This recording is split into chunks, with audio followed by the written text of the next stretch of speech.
Hey,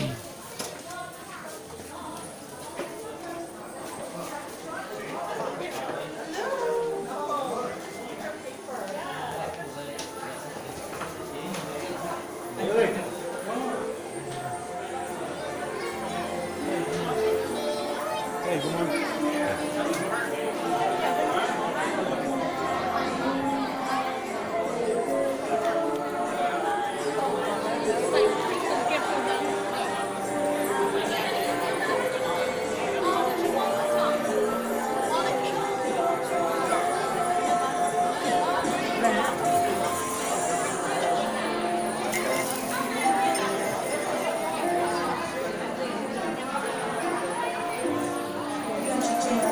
John 15. You did not choose me, but I chose you and appointed you so that you might go and bear fruit, fruit that will last.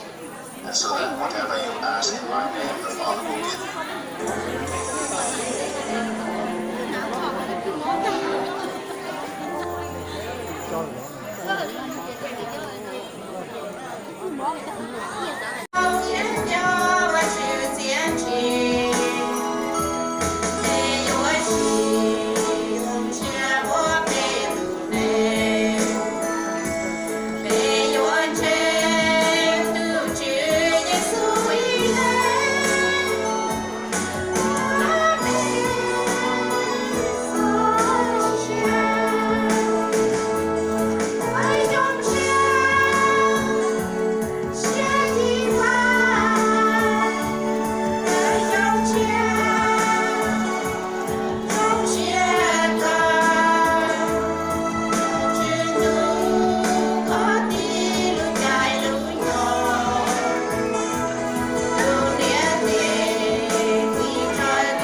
chỗ nào xin lo sẽ lòng lòng đấy nè.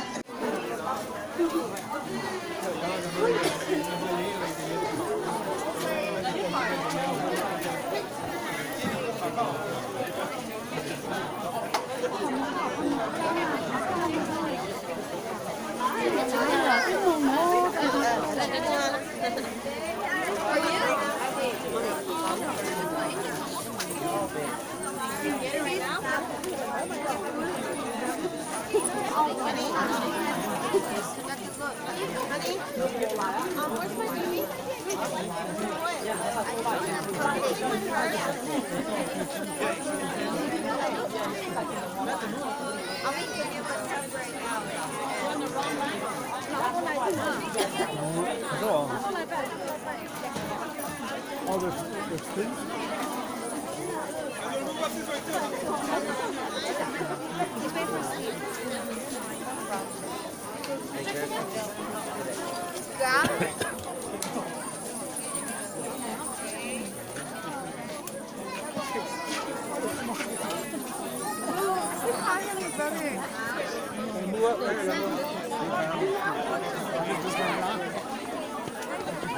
All right, to this way, to this way.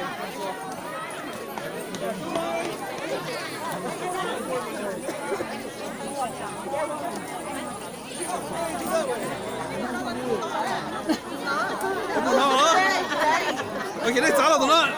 Shift this way. Shift this way. Okay, shift this way. You gonna go this way?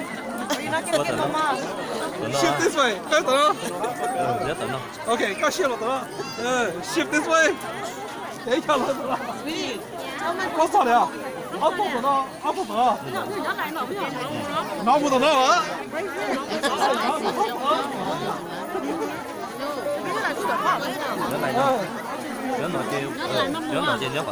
lại là gì mà được rồi lại đó thì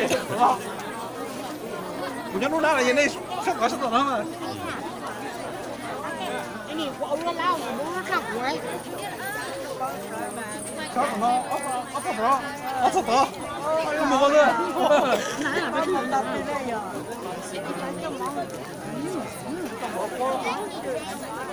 nó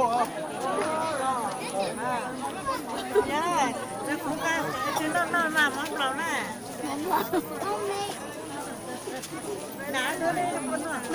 nè cái bao thế nào mà mọc đầu lá rồi